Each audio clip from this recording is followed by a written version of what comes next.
Okay. Thank you for coming north. To get out of the drizzle, which I didn't. All right. Good morning and welcome to the June 25th, 2025 meeting of Santa Barbara County Associations of Government. Call to order our meeting for today here in Santa Maria, and we have also available at the remote location in Santa Barbara, where we have a couple of our directors there as well. If you would all please stand and join me in pledging allegiance to our flag.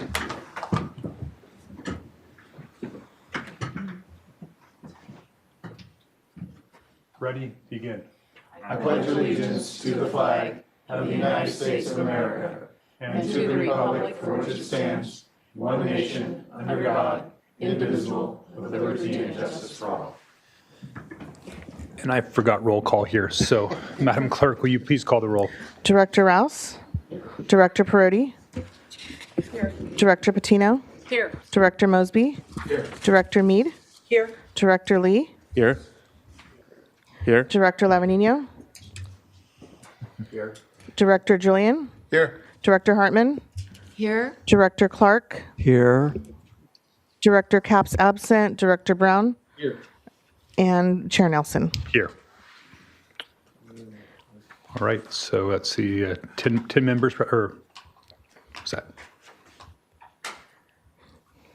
All right. Now, this is the time of the meeting for public comment. This is for items that are not on our agenda. Madam Clerk, are there any items of public comment today? If there are any members of the public on Zoom who wish to speak, would you please use the raise hand feature and I will call upon you. There was one written comment submitted by Doreen White, which was provided to the board and placed online as part of the agenda packet, and there are no attendees on Zoom who wish to speak. All right, I'll go ahead and close public comment this time. Next item of business is our consent calendar. Are there any items that have been pulled by directors or by the public?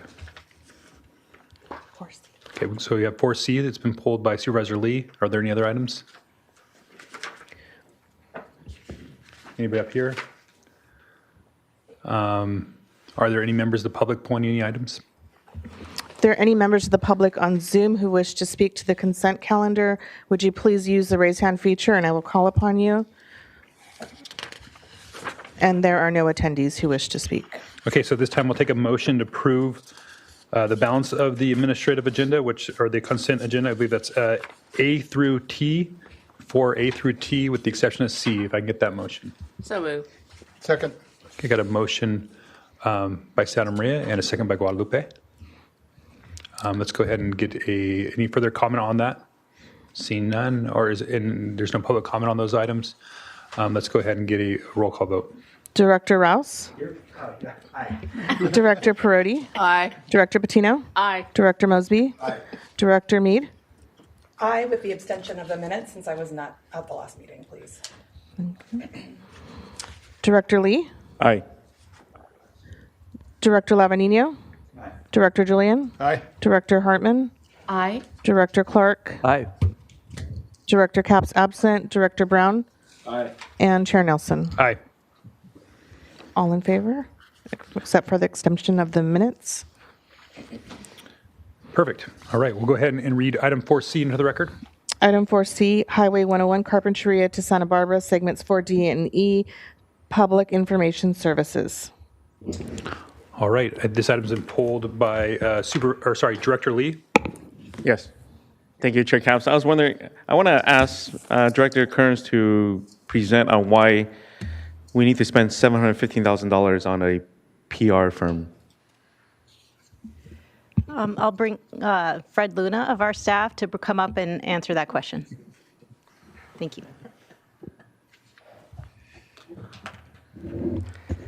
Okay, so the Highway 101 project is covering, the remaining work is about still $200 million worth of work out there. And so we still have 2 to 3 years of construction left on the primary interchange at Cabrillo. And we're maintaining the same level of public information that we've had throughout the corridor since the inception, and that's proven successful in our relationship with the community.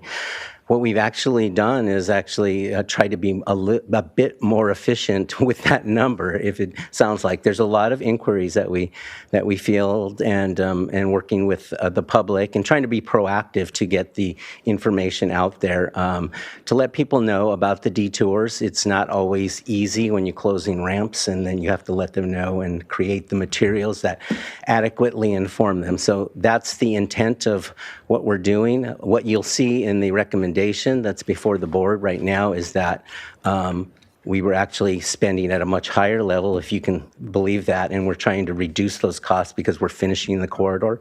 And so we're looking at cost savings measures with our limited local funds. And so we feel that that's an appropriate level of effort for the work that still remains. And I'd answer any further questions. Good. I have a couple of follow-up questions. Yes, please, Supervisor Lee. Thank you. So doesn't Caltrans have a PIO already? Yeah, yes, they do. Caltrans has a public information office. They have about 3 or 4 staff that cover the entire of District 5.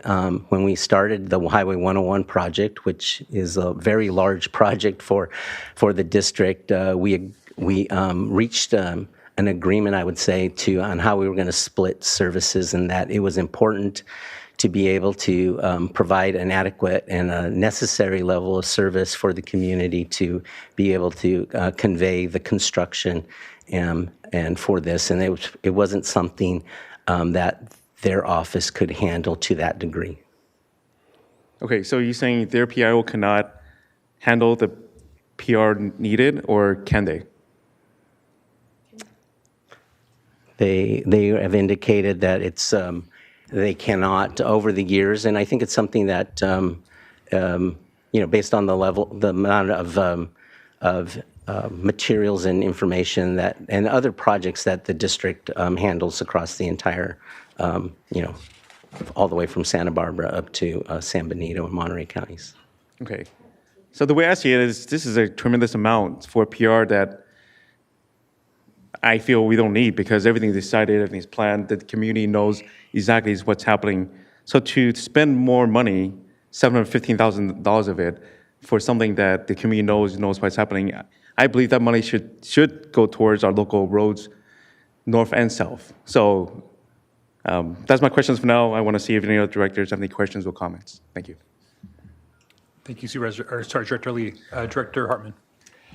Well, I can't really comment on the amount, but I know that Caltrans has closed Santa Rosa Road, and they didn't reach out to businesses and residents, and so the heat is on our office to try to resolve this. So I really appreciate getting PR and making sure that the detours and that people understand and they can communicate with their customers. So again, I can't comment on the amount, but that the fact it's necessary, I can attest to. Yeah. Oh, good. Let's go to Director Brown, and then Director Kern has a comment. Mr. Luna, what were the other bids that you received for this endeavor? Or were there other bids? So in the staff report, we'd kind of describe provide some situational awareness on where we're at with our current contractor. We couldn't reach an agreement because we wanted to, like I mentioned before, be effective with our local dollars. And so we're going to be putting it out to bid, and we're in the middle of that process right now because construction's ongoing and we need to have those services provided. And we don't have a board meeting next week. We're asking the board to delegate authority at that not to exceed amount. I imagine we've already had a pre-proposal conference. We'll have a number of people submit their qualifications for selection. We'll conduct interviews, and we'll select a firm in the next couple weeks to make that transition over. We feel with the Caltrans team, we know this corridor. We know what's important to communicate to the community and the individuals that are affected in their daily lives with the detours. And so that's what we're really looking for in hiring a firm. And so if that met your question, it's the budget's $715,000 with that includes a contingency amount for the year. And that's at a level less than what we've spent in previous years that have come to the board. I'll go to Director Slavinino, then I'll come over to Director Kern. Thank you, Mr. Chair. So I can understand what Director Lee's talking about, but I also see staff's point as well. I mean, we do have we could be also sending out. I think it's a little bit different than when we started this thing, because we started how long ago? 6, 7 years ago. People had no idea what was going on, and it was a very complicated project. It still is, but I think now the community is a lot more bought in and understand what's happening. I personally would leave this up to South County directors, because it's their residents. Nobody's calling my office and asking what's going on the 101 or what's closing. So, you know, I mean, if it's important to them that they keep notifying their public about ongoing, or they'd rather direct the money somewhere else, personally, I don't have a stake in it. I probably should have gone to, maybe go to the South County sub-regional first. Director Kern. Yes, I just want to let the board know that this is a requirement of our cooperative agreement with Caltrans that we provide this service through the project. And we did see the change in scope, as Fred Luna indicated. It was actually twice as much or more of a budget per year. And that's why we couldn't come up to an agreement with the current contractor, because agency thought it should be at the higher level. And so we do provide a lot of information, and this is a new community. We're going through the Santa Barbara segment now, which is new. These folks haven't had to deal with it, I mean, unless they were going further south. And it is a very complicated piece. We are closing off ramps and moving traffic. I think it happened last week. And so getting the information out about what is happening on the road, and we're sending out updates every other week. Yeah, every 2 weeks. So it is a pretty high intensive public information campaign that happens, and it has been happening throughout the corridor, but and this last segment is probably the most complicated out of all the segments because of the tight with the segment of this and all the different moving parts and closing roads and closing roads, city roads as well, going under Cabrillo. So it is a high level of communication and the businesses in the area. So we do feel that this is necessary, but it is at a half the rate. So we saw the reduction in scope because we're not, we're just doing construction now. We're not doing the planning and the permit, asking for permits and going through boards. So, and it is a requirement of our cooperative agreement with Caltrans. So I'll pass it back over to the chair. All right, Director Mosby. So I guess something that concerns me is you set a dollar value out and then go up for the RFP. If I were the contractor, that's the dollar I would hit. It just gets concerning, and it sounds like you've already picked somebody. No, we have not at all. The budget's based on the scope of work and based on what we've experienced over the last 10 years of public information with the current contractor, and we've basically cut that scope of work in half. So that's where we came up with that number. And yes, it is. We have to have a budget number in your action because that is part of the authority that you're giving me as the executive director of this agency. But in the RFP, it could be anything. We could get numbers that are double this, and then we might have to go back out to bid and do a different scope. I'm just saying, if you go out the RFP and see what the numbers were, it just seems like you're a little bit cart before the horse here. Is that because there's Yes, we are the cart before the horse because you don't have a July meeting. Because of the need to get this contract on board, we're asking ahead of time to ask for permission to authorize this contract because, again, I know we're bouncing between Susan back and forth. Because of the timing of this, we were trying to negotiate with the existing contractor. She said no, like 2 months ago, so we hurried up and created this RFP and got this on this board agenda. Normally, we would be coming back to you to award the contract that has been gone out to the RFP. So thank you for pointing that out. We didn't point that out in our report. That's kind of my concern. Yeah, I've noticed that contractors seem to hit a number when you put one. Yeah, for sure. Give them a target. That definitely happens. And to the penny. And that's a, going out for RFP, that's pros and cons on both sides. If you put out a number, you're going to get 5 bids at 199.999 below that number. So that's part of the process. Director Rouse. Yeah, thank you, Mr. Chair. Yeah, I have, been in the middle of it right now, and it's a very, very complex project. And I know what the contracts have been back in the past, and it's always raised eyebrows for me too. However, I've gone to a number of the public outreaches, and the granularity and the knowledge and the specific things that were brought out were very valuable in terms of what we did around Montecito with all the roundabouts and the different bridges. And now the thing we're doing is the most complicated part of all. And so, and that thing with Hermosillo and all that, that really took a lot of complicated public outreach. And yeah, and Caltrans understands it, but they don't have the local granular knowledge that these consultants had. So I don't know about how the new company's going to do, but when we did we used theirs for also for the Mission Bridge over Cabrillo, the Mission Creek Bridge. And that was a really long, nasty, hard-fought thing with the property owners, businesses, and the public, all the businesses on the pier and whatnot. We needed a front man, and that's exactly what we had. And that worked out really well. So it was actually, I thought, very much worth all the money we spent.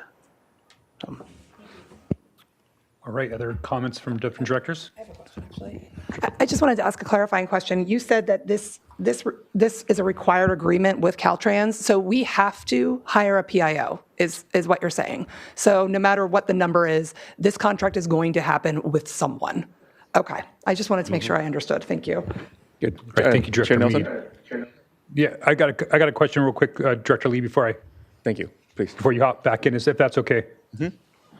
So just a few questions. You said the scope of work is half of what it was before. Is that what it is? So what was the scope of work before and what is it now? So, go ahead. yeah, I can answer that. So maybe this kind of wraps up some of the other questions that directors were asking. So we did our own estimate of the scope based on our knowledge and knowing what we've done as far as level of service for the community. But the scope is essentially because we have fewer projects that we need to manage right now. So we're really narrowing it down. We have about less than a year left on the Montecito segment in the southern part of Santa Barbara. But then we have, like Director Rouse was indicating, the most complicated segment at Cabrillo, Santa Barbara North. And that's just commencing. So it's somewhat of an unknown on how many inquiries. We've closed down all of the ramps at Cabrillo now. And so the detours are fairly complicated. And just being able to convey that during summer seasons and other types of events, we're just, we've planned for that and allotted for that. And so that's kind of the scope, is still doing the same base things for construction, but for fewer projects. And then we've kind of ratcheted back that a little bit, about 30%, just based on the knowledge base that we feel is we can have efficiencies. And then we've partnered with Caltrans, and this is something we should add, that they're going to take on some other landscaping projects, and we don't have to carry that on ourselves. So they're going to take on some of the load of projects that are probably not as complicated, and we don't need to be on the hook for those for a longer period of time. And those, so that's kind of how we've come to an agreement recently on the scope. So I guess I'm confused. So how does landscaping fit into a PR contract? Well, landscaping projects require closures at times, and notification, and so they'll send out the press releases on those? The press release or notifications that maybe shoulders are closed, or even ramps have been closed at times when we're doing some landscaping, and so those require the public to be informed on that. So they get informed by a press release? Is that how that's done? Either a press release or some type of some type of notice on that biweekly construction update. Okay, so it comes in the construction update that comes from like a traffic management company that helps us with that, right? So all the complicated stuff is done by a traffic management company, right? No. So this company actually designs the rerouting? No, they take the information that's provided, and then they convey that in a press release, in terms that the public can understand, versus a lane closure chart that maybe nobody can interpret. Yeah, and engineering plans. So they describe those in words, and then they convey that, and then they answer all the questions that we get when people have, why did you close the ramp, and How many inquiries have we gotten over the last year? We averaged, ma- a couple different ways that we receive. Yeah, you gotta. yeah, we have phone calls, we have a hotline for phone calls, we have info, emails, and then we get direct messaging. I'm sure we have all that. I'm looking Yeah. for numbers. I'm trying to, what I'm trying to understand is the scope, because there aren't any numbers here, and by the numbers that I'm hearing or reading, there's a biweekly update. They interpret stuff coming from a traffic management company, and they send that out biweekly. And for that biweekly report, we pay them, according to this, $25,000. Right? Yeah, so I just want to clarify, we do have several different things, but I would say our previous contract involved working with planning commissions, design review committees with the public. It was a lot of activity, and so yeah, that's why it reduced in scope, and it's less than 1% of the cost of the entire project as a whole, as kind of an average rate for public information. We have a hotline, we have an email, we have a website that's contracted out, that's stand up for all of this. We have an annual-ish construction brochure that goes out that's mailed by U.S. Postal Service in English and Spanish to residents within the contract area. What else activities are in the scope? So it is a really detailed scope. We look forward to seeing what proposals do come in. We're hoping that they're under budget. We scoped it out so that we can get some really good assessments here that are coming back. And we don't have those numbers yet because the RFP process hasn't closed. So we're asking for authorization of up to this amount, and we are going to look to see what comes in on those bids. And so we have a couple thousand people on our construction update, and we have measurements in place that do come in. So when we close the southbound off-ramp at Cabrillo, we can get several calls in through the hotline instantly, and then we have a commitment with Caltrans to respond within 24 hours. Sure. And then the biweekly construction update, I just want to be clear too, we're working with Granite Construction on a construction manager bid. They are also trying to meet timelines and deadlines. And we have commitments with our transit partners, our first responders, to give 2-week notices of any closures. When we close Cabrillo Boulevard under Highway 101, our first responders have to know when those closures and where they can move and access. And so we have 2-week commitments to do that. Our PR person does handle those commitments. And in order to make that, she also has to go out to our residents. Yeah, the consultant has to go out to our resident engineers, ask them what's happening, get the information, and things change quickly in the project team. So having somebody full-time is really important too. And I don't doubt something full-time, but this is $650,000 is probably about 3 people's full-time. On what we look at when we have our own employees. I mean, it might make sense to have this actually in-house for this amount of money. Might be another alternative that we might be wanting to look at. Again, it seems like a lot of money. There's a lot of scrutiny on taxpayer dollars. And so when people see that, rating $650,000 for PR, that I hear out in the community, a lot of people aren't happy with the level of PR. And I know 1% in government terms, we go, oh, it's only 1% of the entire project. Well, it's $1 billion project, so that's $10 million. That's a lot of money. If you go out to the public, especially on the South Coast, and say, we spent $10 million on PR on this project, do you feel like you were got a good value for that? The answer is probably going to be no. And so again, we're the stink test on that here. And people, this is really late in the project. I really appreciate Supervisor Lee bringing it up because it seems like a high number. Maybe it's something we should bring internally to handle those tasks on the behalf and maybe have a less cost here. But I'll send it back to Supervisor Lee. I know he's the one that originally pulled this item. Director Lee. Thank you, Chair. So the way I want to approach it is that we chose this item, that we asked Marjorie to renegotiate with Caltrans about the requirement and see that we can take this in-house because it looks like Lauren's doing a good job that she knows all the information. Why can't we do that in-house and have to spend this amount of money on? That money should go towards paving roads in the South County, North County, and Central. That should be our priority. I get it, but we have to start doing what we promised our communities, paving our roads. So to me, this is a waste of money. It has to go towards something better, and that's our pavement. So that's my suggestion. Just on that last point, the money that we're using is Measure A money specifically earmarked for the Highway 101 project, so, So we're not going over on that at all? no, yeah. Okay. And what if That's, there- what if that there- was why staff had And what if brought there- this what if- what if recommendation there back. are excess funds for the 101? What happens to that? If we go under, It would follow our cost savings policy, which says it would stay in the pot, and this is a standalone pot. Yeah. So it would go, then the board would just have a new Yeah. policy and reallocate it some other Yeah. direction, like Supervisor or Director Lee's suggesting. Okay. Well, a very healthy discussion about these costs. Some different ideas out there. I'm open to suggestions or a motion on this. I'm willing to put forward staff recommendation. I think there's a lot involved here that we're not fully absorbing yet. And I think staff has had a lot of experience. I know in Carpinteria, when we first started this, how many, we were deluged by people reaching out to us. And I think this is kind of a one, after the 101, this isn't a regular thing, so I don't think we want to bring this in-house at this point towards the end. So I'll move staff recommendation. Now, I'll second it with reiteration that I've seen firsthand the value of it in the Santa Barbara area.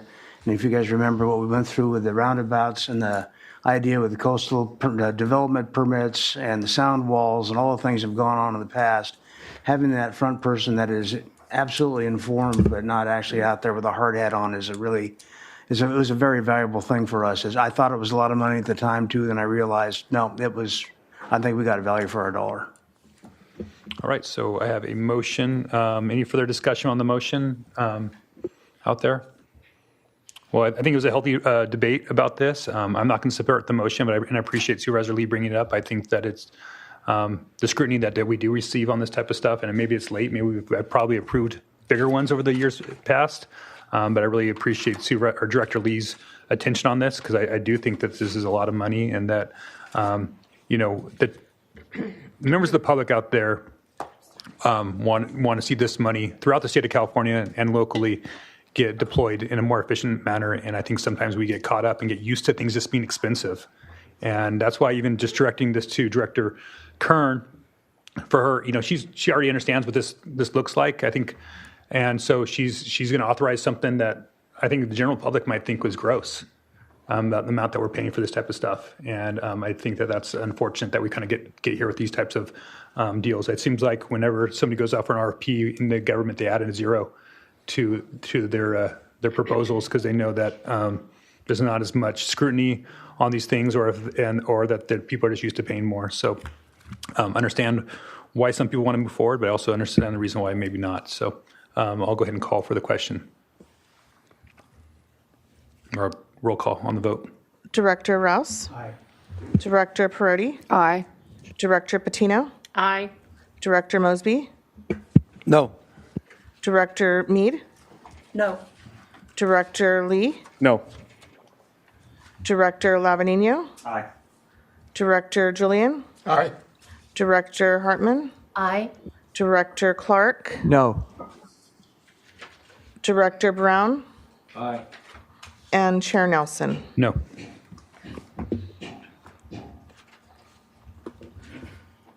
Seven yeses and 5 noes. Okay, the motion passes. And that concludes our consent agenda. The next item of business is our discussion items, our other discussion items. And the first item up is Department Item 5A, the San Ynez Valley River Trail.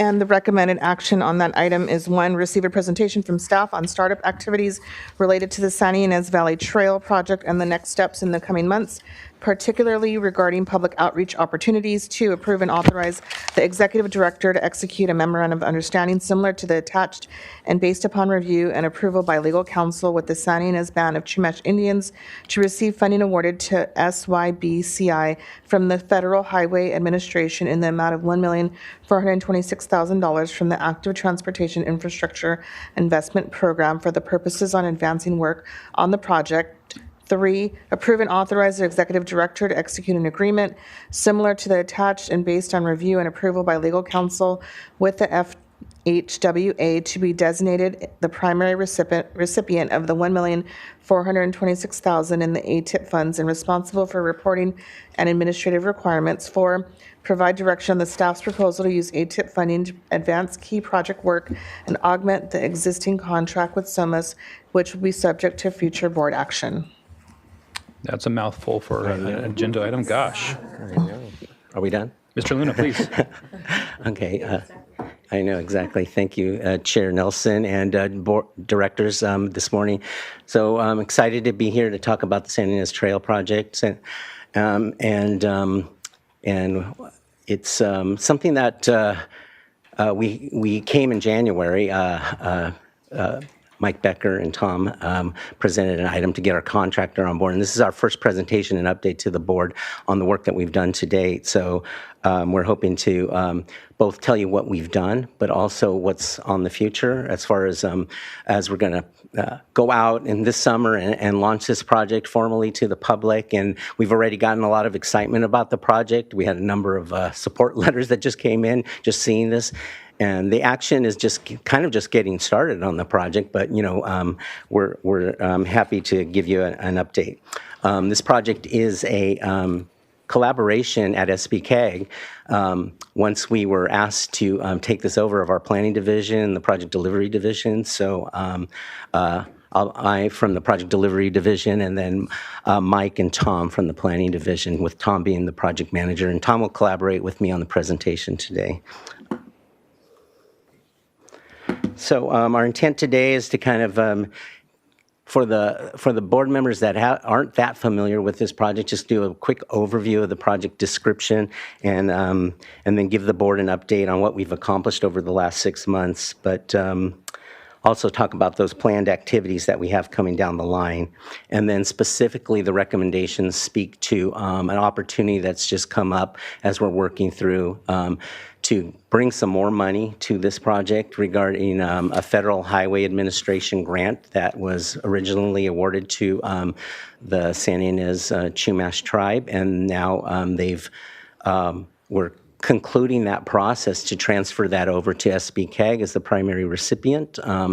And so we're going to be asking the board to delegate authority to sign certain MOUs and agreements that allow us to do that. So the project, just for orientation, this is just kind of a Google snapshot overview. If you look on the left there, the project starts in the city of Buellton at a park called Riverview Park.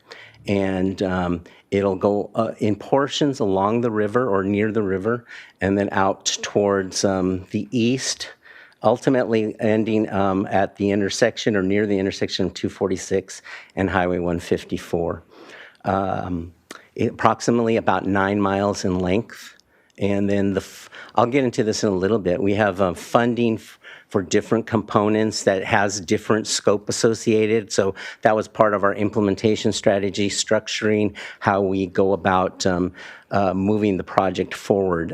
We have some requirements based on a grant that we have through state parks that the city of Buellton was granted to deliver a construction-ready project in a couple of years. What you see there in the middle there is really key outcomes that we intend from the project. So we're looking at what we call a multi-use trail, peds and bikes. We're still trying to figure out that equestrian component in certain areas. We know that that's something that might be needed or would be used. We're just trying to figure that out because it's somewhat of a complicating factor, both from a design standpoint and funding. So, but we'll working that out. Connecting communities, that's a big part in the San Ynez Valley. Across the entire valley, this will provide another non-motorized way to connect between Buellton, Solvang, San Ynez, and other places, linking into those networks that are already established. And then in the future, recreational opportunities, we see that, as enhancing that and the ability not just for people to use the trail itself, but it could promote other burgeoning recreational activities in the adjacent areas. and then fostering that economic development, giving something, some of the people that are already visiting the San Ynez Valley another option to use and promote and ride to different events and things like that they don't have to get in their car to go 2 miles. The project objectives, so this is really near-term project objectives with the funding that we have available. We need to identify a preferred alignment, and so that's key. In the city of Buellton, it's pretty much laid out. The city has done a great job over the years to set aside easements for the trail, and we're refining that and using that to the maximum capability that we can.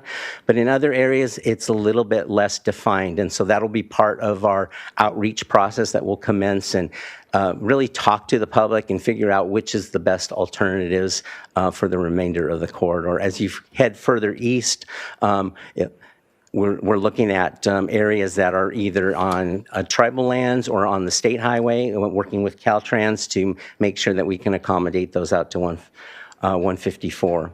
And then, as I mentioned previously, we have a commitment in the city of Buellton through the grant requirements to have a construction-ready project within a couple of years. And so that's what our consultant team is working on. We have a 2-year window to get that delivered.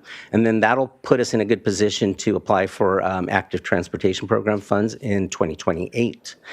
Lastly, with that federal highways grant, which is called Active Transportation Investment and Infrastructure Program, we intend on completing design up to 30%. That's the allowable use of that federal planning dollars, so we can get design drawings, engineering, preliminary engineering defined, and do all our environmental studies through the remaining 7 miles of the corridor. So that's really a big win for that federal money that we're intending on using.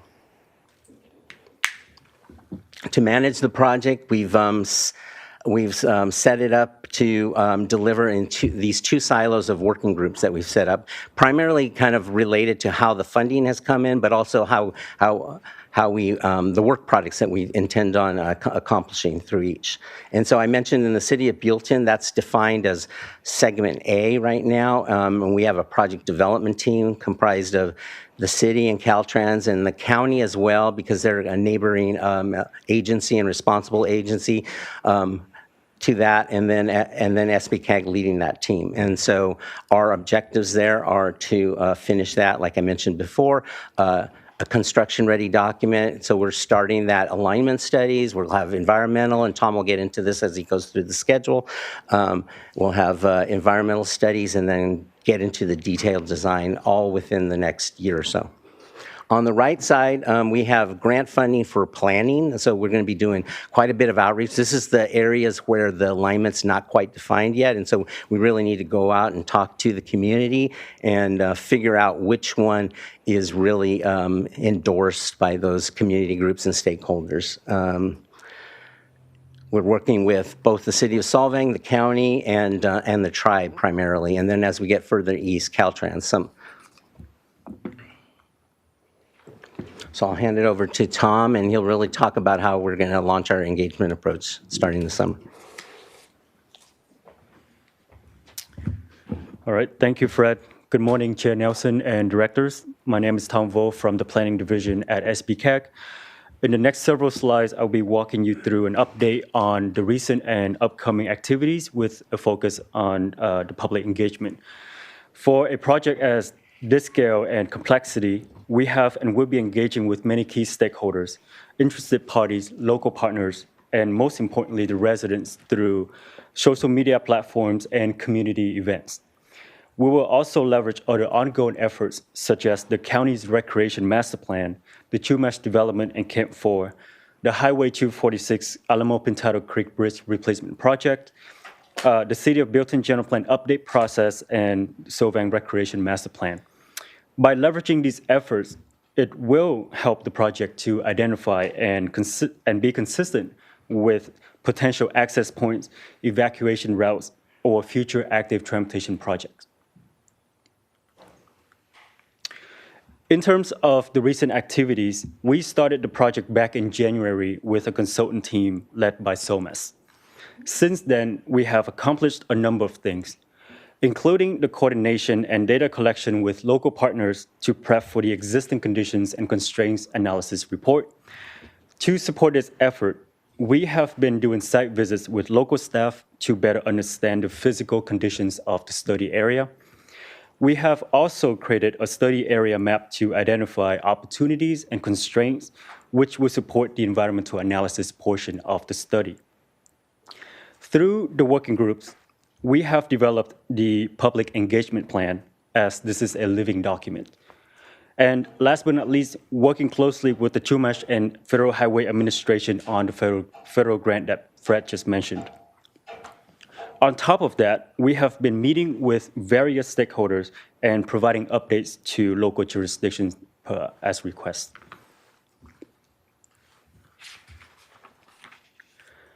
We have several exciting activities coming up for the project.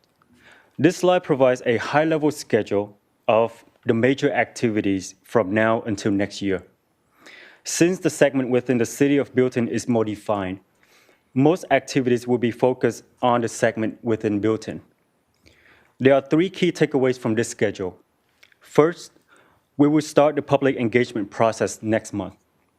Second, we will have the preliminary trail alignments in Bilton available by this fall, and on the remainder of the corridor available by next summer.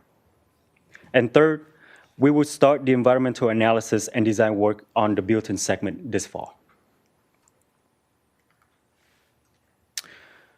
To have a meaningful public engagement process, we need to have a comprehensive public engagement plan, starting with clear goals and objectives. The first goal is to build awareness. The second goal is to gather input, and the third goal is to maintain transparency. We have identified tools and key performance indicators to make sure these goals can be achieved at a certain standard. For instance, we're developing a dedicated project website and a fact sheet to promote and gather input from the public. We'll also be providing regular updates through community and tribal events, as well as the news media. To support the public outreach activities, we've created the project logo and name to be used in all communication materials, such as the website and fact sheets.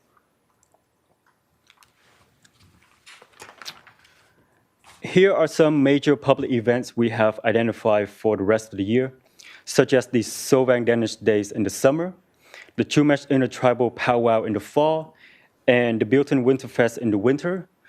Please let us know if we missed anything here. And with that, I'm going to pass it back to Fred to continue the presentation. Thank you.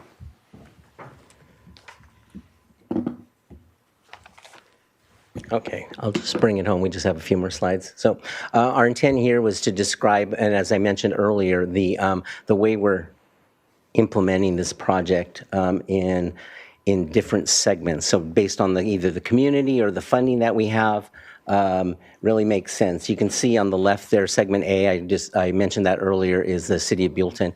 And so that really has its own requirements based on the funding and timeline requirements. The rest of the funding has been, some of it is for the entire corridor. Like we have a Caltrans planning grant that's for the entire corridor, and then the federal grant that I mentioned from the Chumash is also across the entire corridor.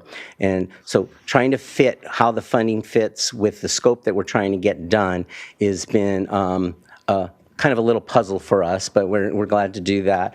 And you can see there in the city of Solvang, that's a segment C, that has a bigger area, study area, because they're considering a number of routes within the city of Solvang, and so we want to make sure that that's included as part of the outreach process. Similarly, the area between Bilton and Solvang is unincorporated and kind of farmland, so there's a few options there that are available to the team. And then as you get further east, those dashed lines, D through F, you're getting into more built environment. We have an existing Class 1 facility that runs along Highway 246 that goes to the high school, San Ynez High School. And so that is going to be part of the overall network we're trying to establish, and then continuing that out to the east. And then this slide really talks about, in general terms, the funding that we have and how it's going to meet the scope objectives. We have a total of about $2.6 million right now for planning, design, outreach, and all the environmental and technical studies needed to advance the project. And then in the city of Buellton, as I mentioned, to do the detailed design for that project. And so segment A, the Buellton, you can see there that specifically some of those funds are being used in both segments or both work packages or areas. And then we have local contribution from the city of Solvang that will be used in their area. And the state parks grant that the city of Buellton granted was is going to be used in their segment A. And so our overall $2.6 million right now. I think the big picture, I know local funds from the county and Director Hartman's office, we're actually, with the federal grant that we have right now, we're able to kind of reserve that, Director Hartman, and keep that available for leveraging future funds or advancing the design when we get to that point further. So that was another win that came out of getting that federal money. As far as next steps, and Tom touched on these, we'll be conducting our outreach starting this summer and fall. We are continuing to work on those agreements, both with the tribe and FHWA, getting close on those. In fact, the one with the tribe is presented as final to the board today. And then the continuing work with project teams to include that additional scope that we're talking about with the federal work. We had an initial a discussion with our project working groups on Monday, and they seem to concur with how we're planning on using the funding and that we're getting from FHWA. And then developing initial documents and to identify constraints so that we just be ready with all the material to go out to the public. So the recommendations before the board today are to approve and authorize the MOU with the San Ynez Chumash Indians, approve and authorize an agreement with FHWA as currently presented, and it's in draft form, so that would need a final legal counsel review, but we'll conduct those. And then provide any comments that you have and direction as both on the outreach going forward and anything else that you want to let us know at this point in time as we're launching this project. All right. Thank you, Mr. Luna. Questions from the board? Start there with Director Hartman and then Director Rouse. I just wanted to give a little more background. In my mind, I think of this as the Cohen Cross Valley Connector. It really took the tribe and Sam Cohen to translate what was kind of a dream into grant proposals and identifying what the grant opportunities were. The city of Buellton, the city of Solvang joining in with the county and applying for these. And we got initially from Congressman Hart the $425,000. Then we got the then we got the federal grant, but that was dicey for a while. And then we got the sustainability grant. But we applied for many, many grants.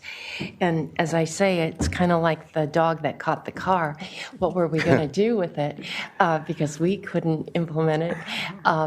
And so fortunately, SBCAG and Mike Becker's been involved in this for a long time and brought Fred in, but they were willing to take this on because it is a tremendously complex project. And so I just want to make sure we honor the people who really worked hard on this. Sam Cohen is left, but he applied, we must have applied for 10, 20 grants till we finally got enough to keep going. And Greg Hart, his faith in this got us launched, and that'll get us our first constructed part. So this is a dream come true. It'll define the valley like the Ojai Trail does up there. It'll connect people. Many of the tourists won't have to get in their car. They'll be able to go on bikes to various destinations along. So it's tremendous. Thank you, Director Hartman. Director Rouse. So, Fred, you mentioned earlier about some of the easements and whatnot in Buellton. Are there more easements to attain, and is there a financial component with that, or is that something that's just negotiable? What's the outlook on that? In some of the areas, there's likely to be right of way. We're trying to stay on public road systems to the degree we can. Once we get in Solvang, there's a couple options that allow for that. But like I said, that we haven't gone through that outreach process to kind of really define the alignment. But if you're familiar with the area between Buellton and Solvang, that's kind of open horse farms and ranch lands, and so the idea, as Tom mentioned it in his, is collaborating through the county's efforts on the rec master plan. They have some ways of working with property owners on that. So, okay, and then you mentioned it's a multimodal trail, but you also mentioned potentially equestrian as well. So, does that speak to different materials, or what's the construction actually made of?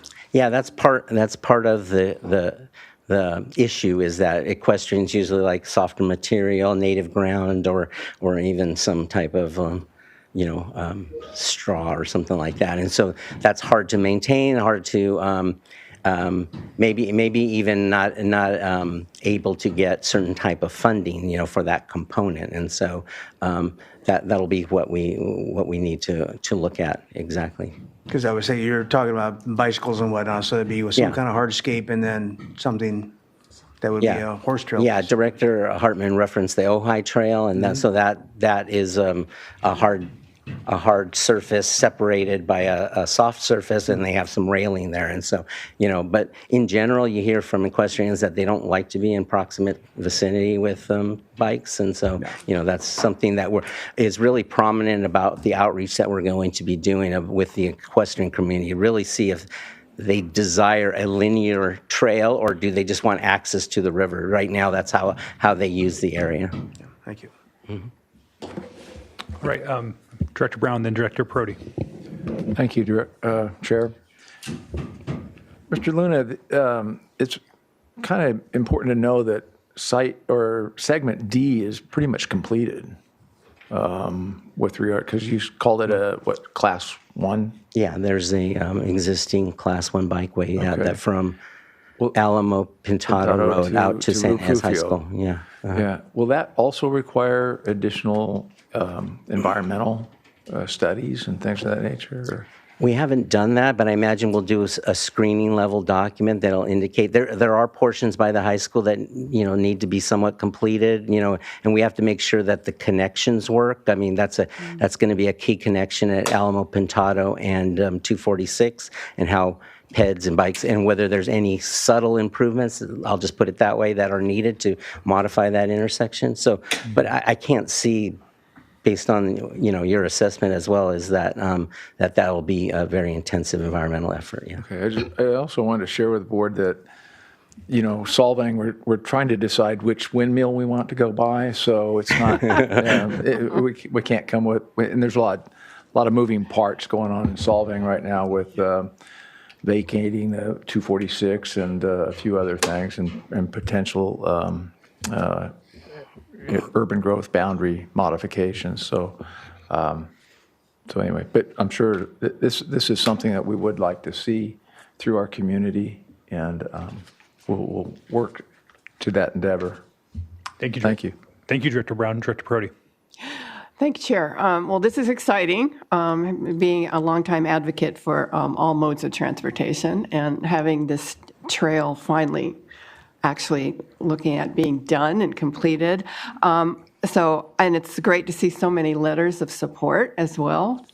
So people are waiting and watching. I do have a couple questions on this project. I'm not exactly 100% sure where it will be, but will it be in any locations along the route that will be close to schools other than the high school, so that you could maybe possibly a Safe Routes to School grant if it does help families get to school? I'm not sure if that works here or not. Perhaps in the city of Solvang, there are and as we get out to San Ynez, I think there's some, that's definitely a concern, especially the tribe was very much champion, as Director Hartman said. One of the reasons was that we have that Class 1 trail that comes from the east, the west, but from the east, from the actual reservation, individuals that needed to get to the high school had to walk along 246 or on the shoulder, and so that's really something. But also the schools on the in the San Ynez area, there's a few elementary schools there that I'm sure that could be facilitated, or the trail could facilitate that. Great, and as well as looking at different areas where folks that are on the trail might be actually getting off the trail to access a business or another location, and making sure that there's some kind of accessibility to get across the highway. You're looking at all that. Yeah, that's exciting. In our initial outreach, and not to get into details, but I think it's appropriate in response to the question, is that Caltrans has some projects as well that they've informed us on, and they've indicated some openness to those types of crossings, because that'll improve access from communities that don't have to cross the highway or want to access that. That's another key component that we're looking at, is where can people access the trail to make it, as usable as possible. And one last comment on your outreach. I think it's really great that you're setting up a website, but you need to make sure that people know about that website in all kinds of ways. But I would also suggest maybe getting the schools involved and knowing about it, and having them spread the word as well. And also the cities and that are involved, have something on in the county on their website. So. Yeah. Encompasses all. Otherwise, it's great. Thank you so much. All right, Director Mosby. So bike trails, yeah, you know where I'm going with this. I just got a photo from a camp that established along one of our bike trails in Lompoc. We spend hundreds of thousands of dollars every year cleaning up on our trails and patrolling them. I mean, it all sounds great. In a perfect world, awesome. But in our community, and it'll happen everywhere else too, people are afraid to use the bike trail now because you got guys down there living with guns, and they got dogs, and these areas are open as such to allow that. So when you're designing this, think about how you're going to maintain this and keep it safe and keep people out of where they shouldn't be, because you're introducing people potentially into environments they shouldn't. We put lights up on the trail to Hancock. Guess what happened? Stole all the wires. So now we have light poles, but no lights. So just understand, it all sounds rosy and great, and people can go from A, B, C, D, and all the way to F. But just make sure they can be safe to get there, and it's not something that's going to cost you more every year to clean up and maintain. And make sure they're safe. Once they find out they're not safe, people aren't going to use them anymore. So do the best on that design and environmental outlook. I mean, it's the other side of the rosiness. It's not so rosy. There are thorns on a lot of the roses. Thank you, Director Mosby. And I think that that goes to something that actually we've been wrestling with at the county. And I think part of our even was proposed by our board on the Santa Maria Levee Trail was including ongoing enforcement as part of the project. That's actually the reason why Supervisor Lavanino ended up supporting that, was having that as a part of the project description. So I think what Director Mosby is bringing up is actually an important point and probably should be added to the project. What is that ongoing once it's done?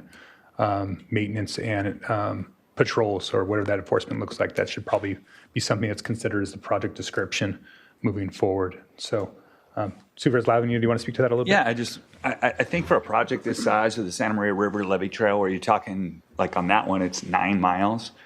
It should be actually part of the trail is somebody cruising around on I'm retiring soon. I would love the job. Yeah. Get a nice bike. He wants a segue. Being on a quad or whatever, and it just makes people feel safer, and people know that there's somebody out there. It's going to derail a lot of folks that are, and I think it just, it's part of the project. It has to be. Otherwise, if you build it and just leave it alone, like Director Mosby says, it's just an invite for problems.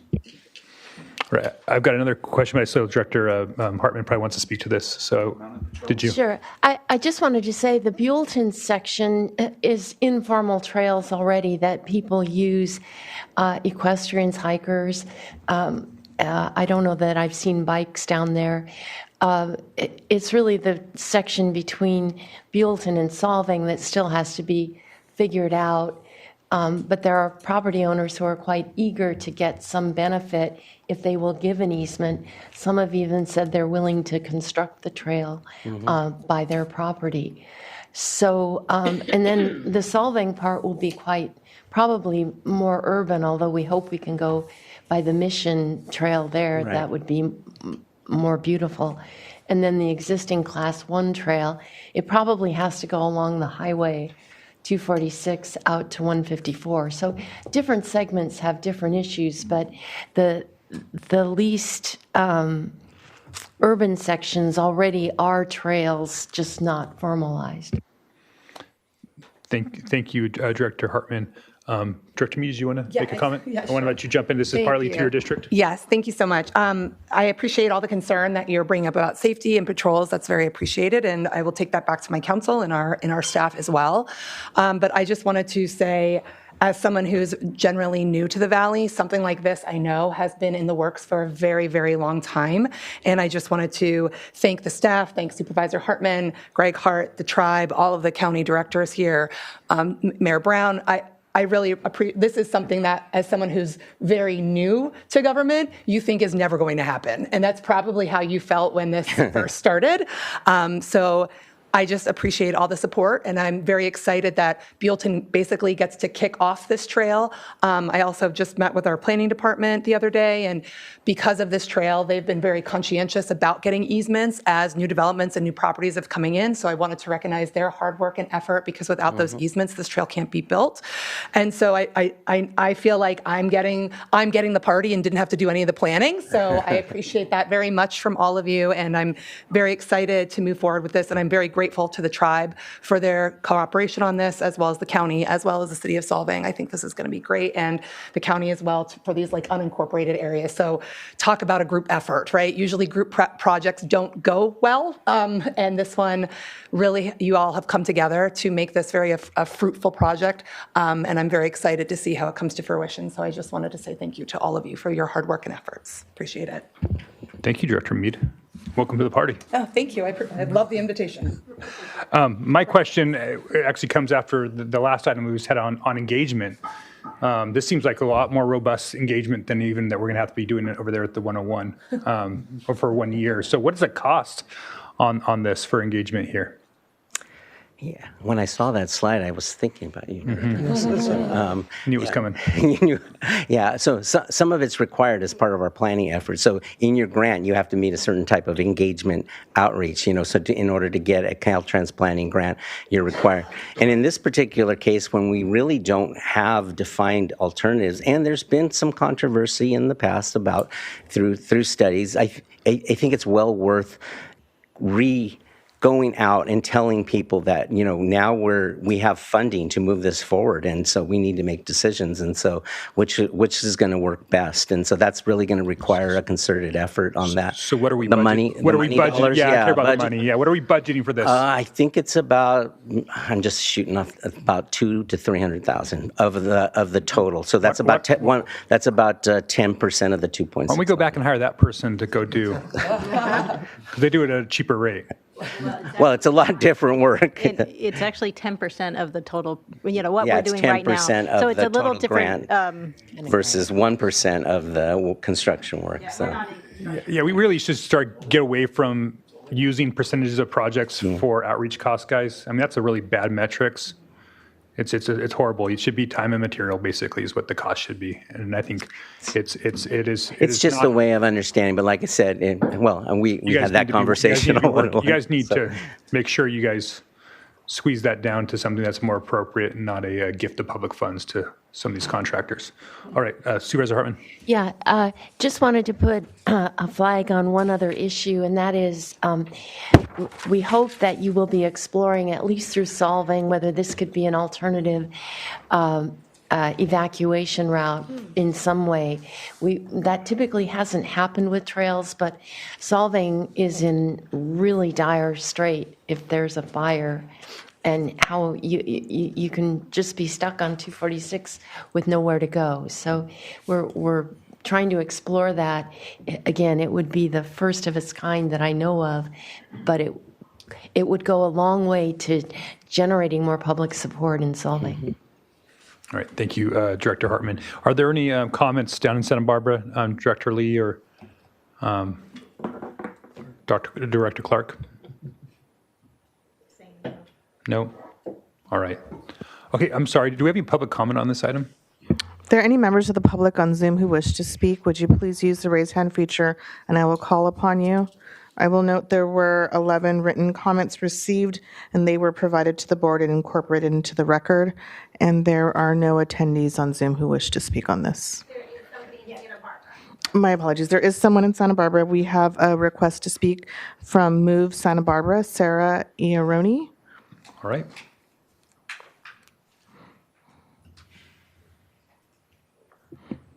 Is that on? This. Thank you. Thank you for the opportunity to speak. My name is Sarah Ianarone. I am the Executive Director of Move Santa Barbara County. We're here to make sure that people who walk, bike, roll, and use public transportation have the same freedom and liberty as everyone else in the community. We are highly supportive of this project.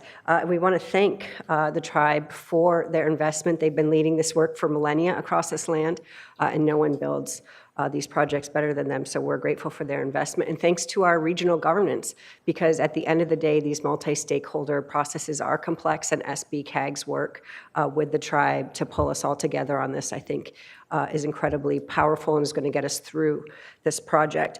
I do want to make some comments, though, on engagement at the front end. And Mayor Mosby raised this, and it's actually what I came here to talk about. I do think there's a gap at this front end, and it has to do with public safety and access and multi-stakeholder engagement there.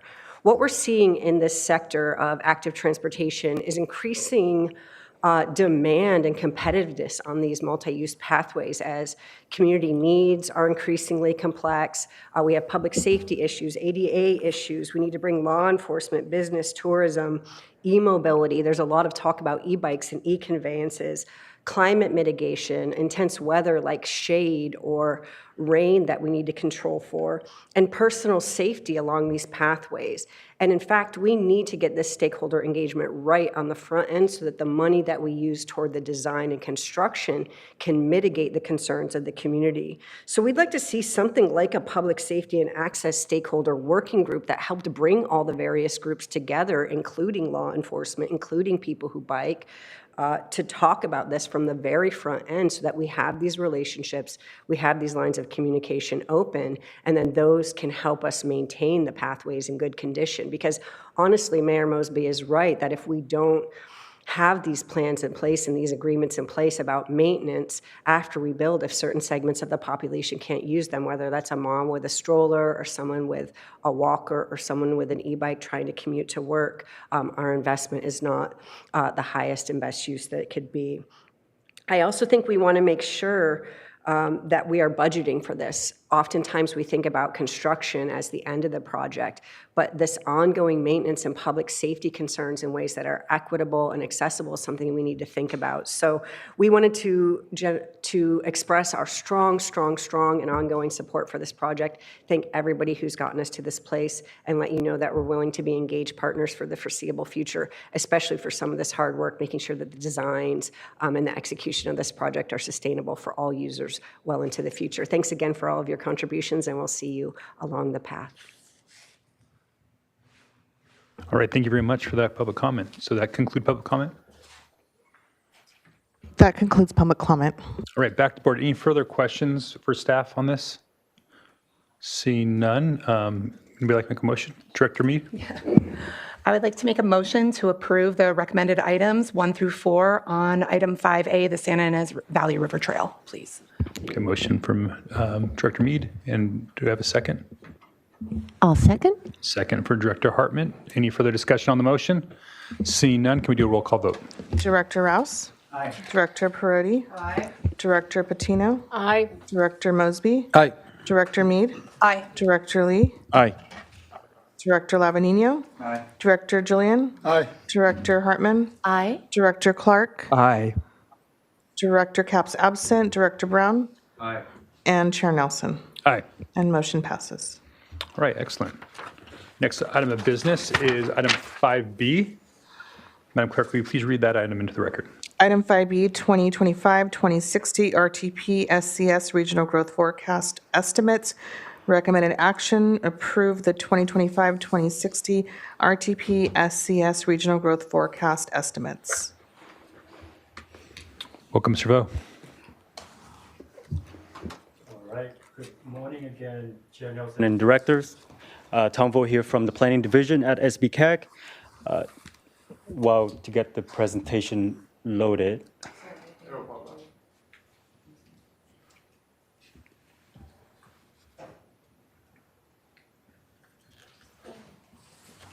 Mia, you don't have to do anything. It's the county.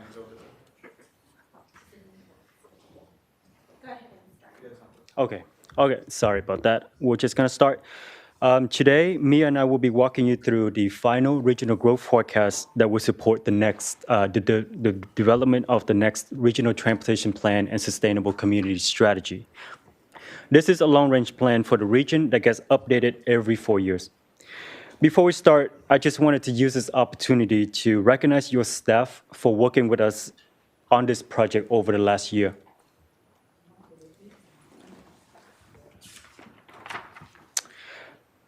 Just quickly over, this is an overview of the presentation. Starting with the regional growth forecast background and timeline, we'll move on to talk about the growth forecast estimates at the county and jurisdictional levels. There will also be a couple of comparison charts to show you different growth scenarios. And finally, at the end of the presentation, we'll be asking for your approval on the final regional growth forecast estimates. All right. Thank you, Mike. So you must be wondering what's included in the regional growth forecast estimates. How is it being used and why is it important? The regional growth forecast consists of the future population, households, and employment for all local jurisdictions in the region. As mentioned, the growth estimates are considered as one of the foundational components within the regional transportation plan and sustainable community strategy.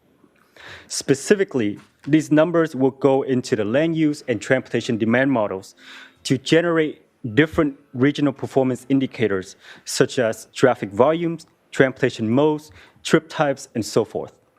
These indicators are important to understand the future transportation needs for the region. In addition to showing how the county is anticipated to grow, the numbers can also support funding and infrastructure planning for the region. This diagram provides a high-level overview of where we are in the process on the left and how the estimates are going to be integrated into the regional plan development on the right. Once adopted, these estimates will be used again in both the regional land use model and the transportation demand model to support the regional plan. That's why it's important for us to have the final regional growth forecast so we can start the development of the next regional transportation plan and sustainable community strategy. We started this update last June, and since then, we have been working closely with the Technical Planning Advisory Committee, the Sub-Regional Planning Committee, the local input process, and we had a lot of one-on-one conversations with your staff. This process is truly a top-down data and bottom-up local knowledge approach. Also, the growth forecast estimates were reviewed by Dr. Mark Sneap, who is a local economist and the main author behind Caltrans' California Economic Forecast Report. And today, we are here to seek your approval on the final numbers.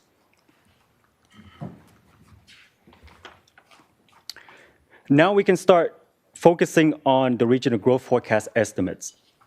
Looking at the countywide picture from 2025 to 2060, starting on the top, the population is projected to grow by about 75,000 or 17%.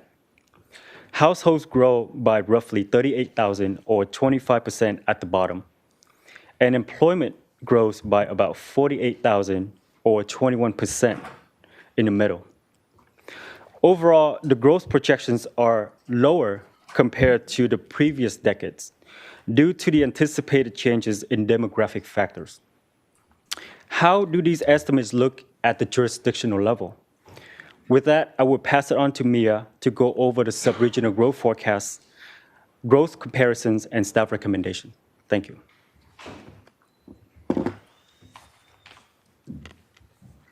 Thank you, Tom. So we also determined subregional estimates for all of the local jurisdictions at the city level, as well as the various unincorporated subregions of our county. We have more details on how specifically we performed these suballocations in our report, as well as the technical appendix. I'm just going to give some high-level overview of the trends that we're seeing. I'll start with households, which is that middle column there. We're seeing the most growth in the city of Santa Maria, the city of Lompoc, and the unincorporated Santa Maria Valley region. And then you'll notice our countywide growth there at the bottom overall. As far as population goes, we're seeing similar trends with Santa Maria, Lompoc, as well as the Santa Maria unincorporated subregion having the fastest growth. But you'll notice that the household growth tends to outpace the population growth across the county. This is due to a couple of factors. The first is new housing development addressing existing overcrowding. So that would lead to a reduction in the number of people in each household or household size. And then we're also seeing smaller household sizes just due to demographic factors, such as our aging population. So there's more single older adult households.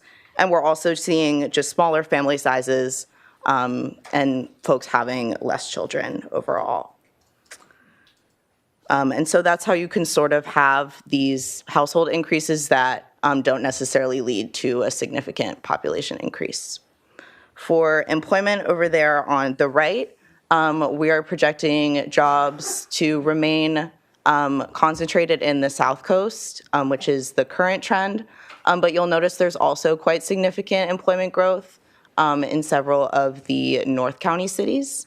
And I'll just note here that these jobs are based on any job that's based in Santa Barbara County, so it would include folks that are commuting in from other counties to work here in Santa Barbara.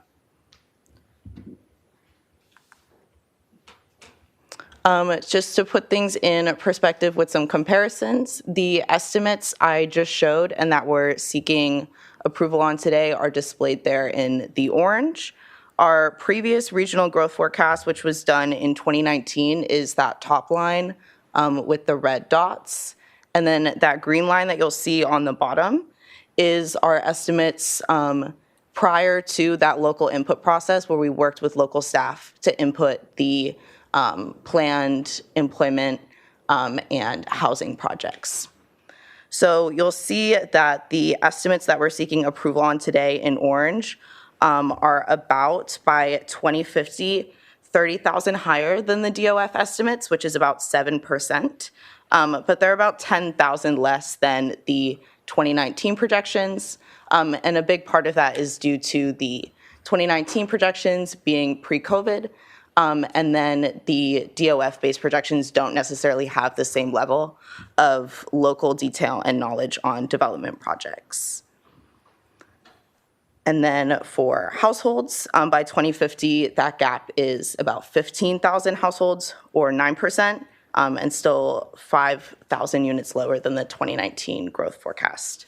But overall, you'll notice the trends are pretty similar and consistent, so we're quite happy with that.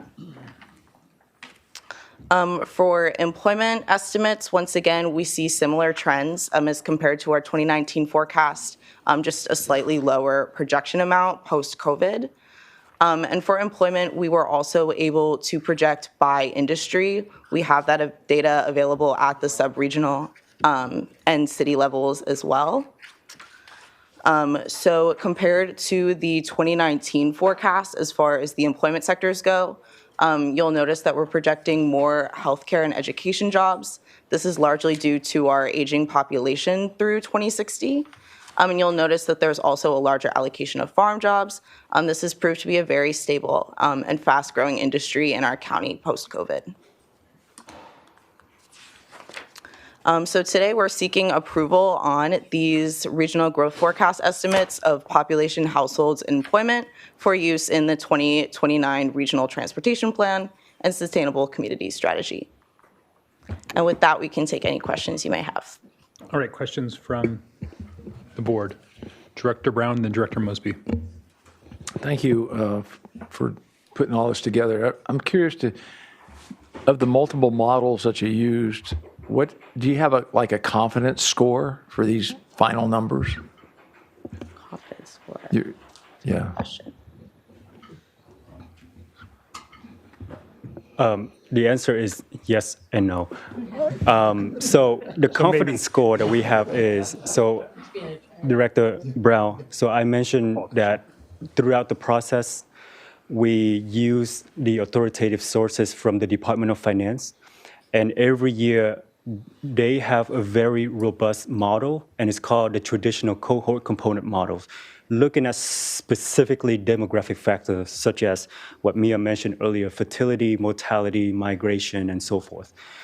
So their projections are more realistic based on the demographics, how the region is going to grow. So we use that as the first scenario, which is the very bottom green line that Mia showed earlier. Based on that projection, we work closely with the Technical Planning Advisory Committee through your staff. They review the number and they suggest, changes to it. And so with that, we incorporate that into the model. And that's the orange line that you saw earlier, which is higher than the green line. And then through that process, in the model, there's a relationship between population and households. We use certain ratios, such as population to households or population to employment, to make sure that we look at the historical data and the projection, make sure that those numbers match or within a reasonable range. So with that, we feel confident. So one, we work with your staff, so that's confidence level number one. And then we use different ratios in the model, looking at the historical trends and so forth, to make sure that the model is, to make sure that the projection is reasonable in the future. I understand the projections and whatnot. Have you, I don't know if I should ask you what the standard deviation would be or where you're at, but for a confidence perspective, what I'm asking is, in the models that we have an outliers, okay? And I'm concerned one of those outliers is Vandenberg Space Force Base and the growth that they're projecting and whatnot. Are those in your models? Have they been included? And because we're trying to, it's hard to project the future by using the past. It's not always accurate. So yeah. I bring that up as those considerations. Absolutely. So we will be going back and updating this forecast in likely 4 to 8 years. So if we see significant growth or get new information, we can input that and then update our estimates.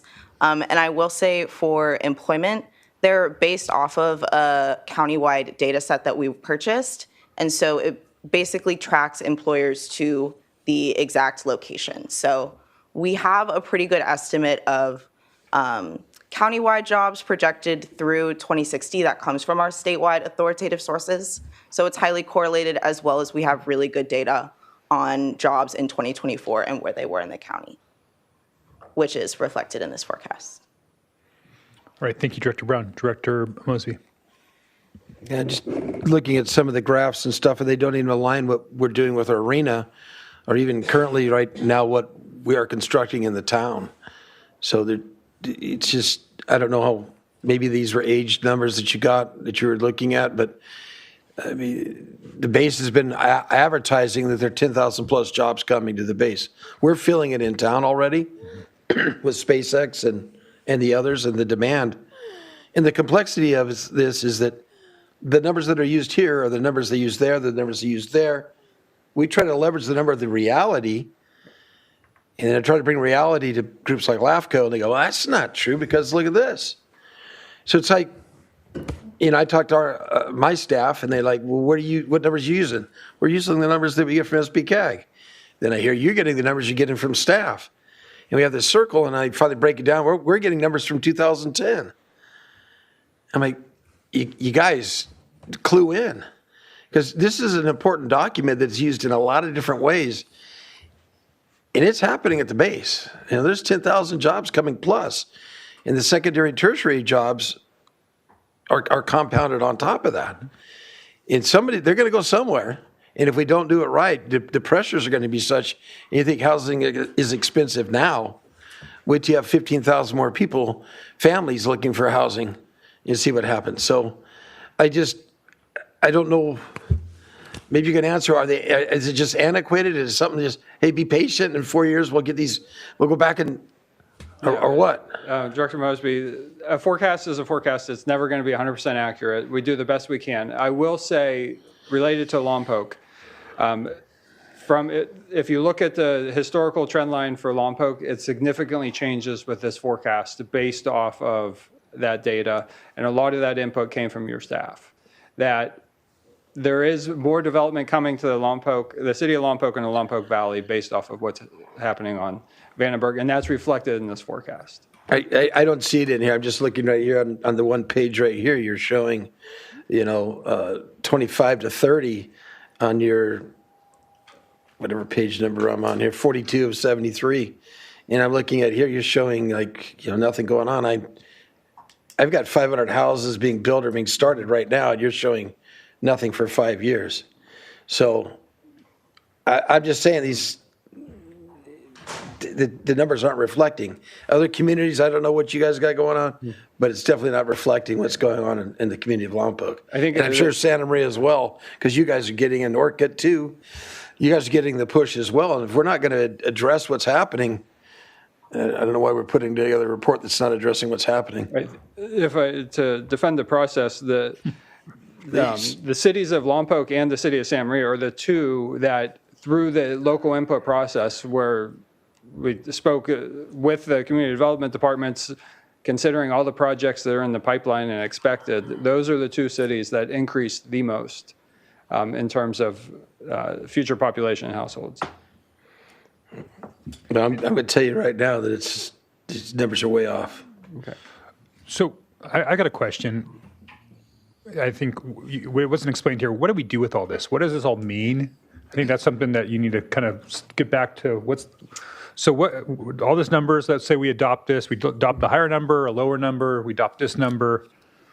Right. How does it impact anything? Chair Nelson, a very good question. So at its very core, the purpose is to inform our planning efforts. So these numbers we put into our transportation models, our land use models, and that way when we look to see when we plan for the future, these populations, these households, these jobs inform what projects come out of that process. So for instance, right now we're doing the 135 study. And we're not looking at the population, employment, and jobs just today. We want to know what is expected in the future so that we could identify what are the solutions that will address those demands that are coming. So that's the primary core purpose, is to inform long-range transportation planning. Most of the cities in the county use our forecasts as well.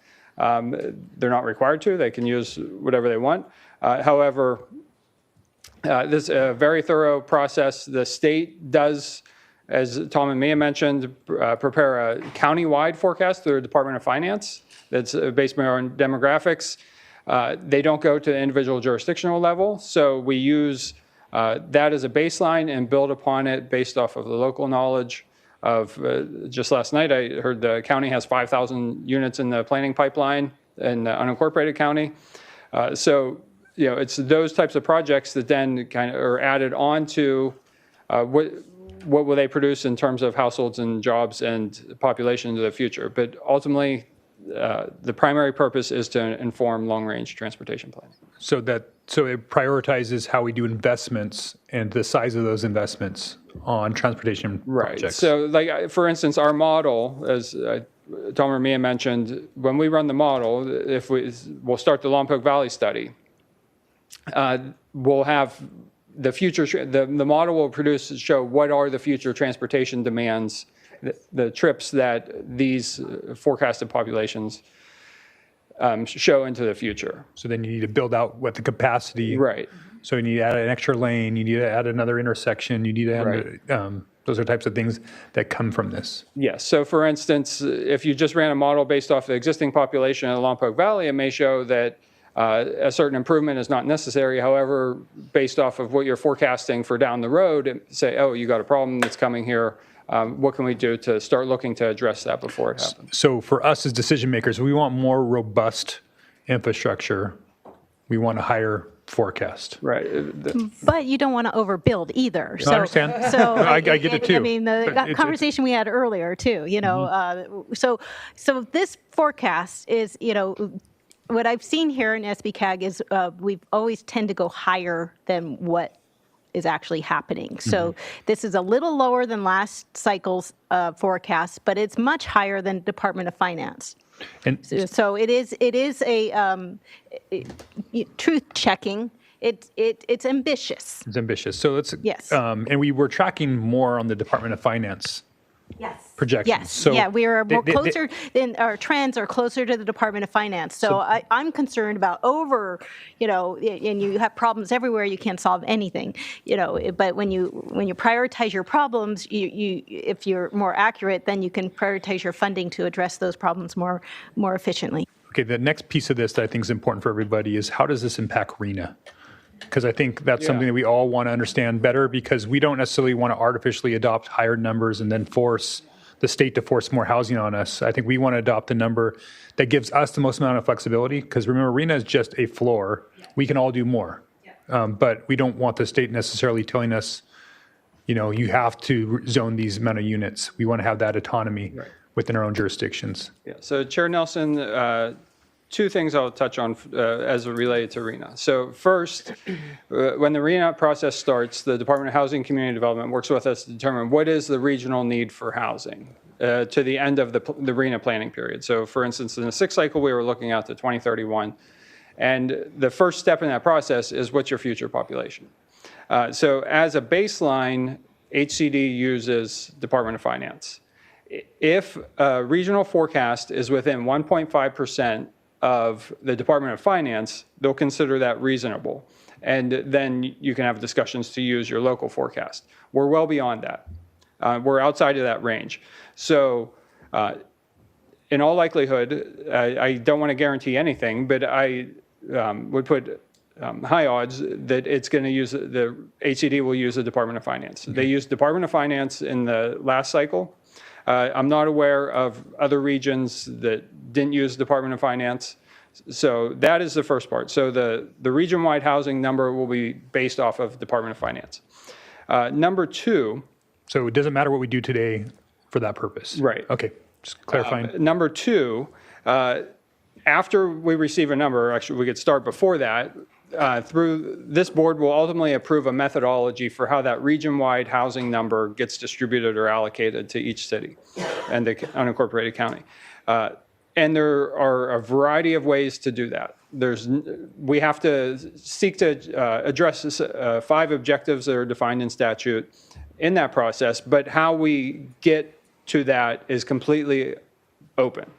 In the last RENA cycle, in the sixth cycle, we used jobs as part of that methodology, and jobs came out of the regional growth forecast. So the regional growth forecast did have an impact on RENA. There's nothing that requires us to do that again, or this board may choose to use jobs or expected population growth. That's to be determined, and it's at your discretion Okay, just want to make sure what we're getting done here today and how that ties our hands for future decisions of this board. So that was where those questions were. Director Patino. I know, except it has helped us with our general plan and our numbers. And so 20 years ago, we thought we would be doing something at McCoy, and today we're not necessarily looking at McCoy because we are looking at annexing, and it won't be that far down on McCoy. So it's very fluid. It changes. And to Mayor Mosby's issue, we are finding is in the numbers in Santa Maria, and the needs that we have are completely different than the needs and the numbers that we have coming out of Vandenberg. And we met with them, a few weeks ago, and they're talking about the kind of housing they need, and they're informing us of how many more people they're going to be having. They're going to be doubling their employment out there at Vandenberg. So this is another big number that we don't necessarily see, but that we're going to have to accommodate. Right. And as Mia mentioned, that we update this periodically. We're never going to be entirely accurate. We do the best we can and then update as conditions change. So it's somewhat of it's not necessarily a living document, it'll be replaced. But there will be another forecast that comes to this board in a couple of years that as we learn more, we adapt. And similar, when the board approved the last one, we were much more ambitious in our growth targets, and then we had a pandemic that kind of changed everything. Yep. So that's what and it helps us plan on how many schools where are we behind on that? How many schools we need, how much housing we need, how many fire stations we need, how many parks we need, and so that we can start planning ahead of time. Thank you. Thank you, Director Pino. I have a question. Director Mead. So I have two questions, actually, and the first one's probably going to show my ignorance, so I'm going to apologize in advance. So this one, I do all the time. Okay, good, thanks. I appreciate that, Director Nelson. So when we're looking at these breakdowns by the city, these are obviously over the next 35 years, right? Like the percentages, for example, like Buellton's at 19% household increase from 2025 to 2060. Yes. Do you, and then the charts show regional growth by decade. I was just wondering if you have a breakdown of that by city, by decade as well, since you're kind of coalescing all of this data, because I think that might address some of the issues that the directors are asking about, because then you might see this giant growth in Lompoc over the next 20 years might be 20%, and then it shifts out after that. So I was just wondering, do you have this data broken out by decade, by city, and is there any way to get that information to us? Because that would be helpful. Yes, Director Mead, thank you so much for asking that question. Okay. Including in your packet today are two attachments. One is the report of the regional growth forecast. The second one is the technical appendix. Within that technical appendix... You've had me a technical appendix. I love it. So, fantastic, yeah, lovely, wonderful. The question is, how long do you have? So I can explain that to you. But within that technical report, we have all the detailed analysis of the model. And then later on, the second half of that, it has all the graphs and charts, breakdown of all the local jurisdictions every 5 years, all the way from 1990 all the way to 2060. And you can take a look at that and see how the growth is going. Page 27 of the report. Okay, great. Because I think to this idea that the average growth of Lompoc is going to be 33% over the next 35 years, but to look at the data, even Santa Maria as well, to look at the data more closely over the next 10 years, 20 years might be a bit more reflective of that kind of the ebb and flow of how growth does, or basically right now, growth and then probably the ebb afterwards. So it's good to know that that data is included. So Yes. I appreciate that. Yes. And I just wanted to note this, I was also at that Vandenberg meeting the other day, and this report does note that Vandenberg is not planning on building any more housing. And I thought that was an interesting tidbit, because that does, they're talking about it, but who knows how they're going to do it. So I think that's an interesting piece that I'm kind of glad that was included in here, because I'd rather say that they're not going to do it, because then if they do, great, and that would be wonderful. But then obviously the documentation says that it's going to be on us. This documentation says it's going to be on the cities to support the growth of Vandenberg, and I actually very much appreciate that, because that's as far as I can tell, that's what's going to be true at this moment. And so like Lompoc is going to be building housing for Vandenberg. Buellton might be building unincorporated as well. So I was grateful that that was noted because to your point about RENA, like we're going to absorb that into our cities. And so it's good that that was noted. So I appreciate the technical appendix. Thank you for noting that. And thank you for including that bit about Vandenberg as well. Okay, and we did recently learn, Supervisor Hartman's probably aware, that Congressman Carbajal had tasked Vandenberg to work with the county to also to identify some sites owned by Vandenberg that could potentially be used for housing. Yes. And that's a process that Yes, I was will play there, out. and so are you, and so are you, so are you. Lots of us were there. So fingers crossed they come up with a plan. Yes, excellent. Thank you, Director Mead. Do we have any public comment? Or actually, let me go down to Santa Barbara. Director Lee, Director Clark, either one of you guys have any questions or comments? No. Thank you. All right, thank you both. Any public comment on this item? If there are any members of the public on Zoom who wish to speak, would you please use the raise hand feature and I will call upon you. And there are no responses. Okay, excellent. Any further discussion or can I take a motion on this?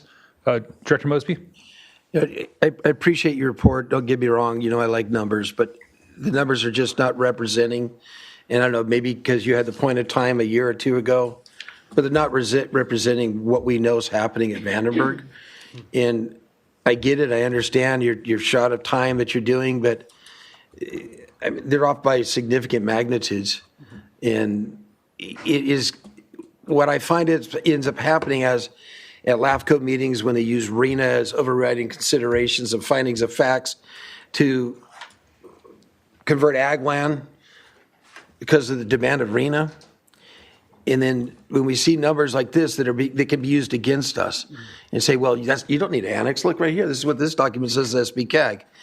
So granted, they are numbers on paper, but they are numbers that are used against communities in many ways. And when I see, I already know your number on page 27 in the back section there, what Lompoc's doing, 43.6 to 44.2, we're not going to do that this year.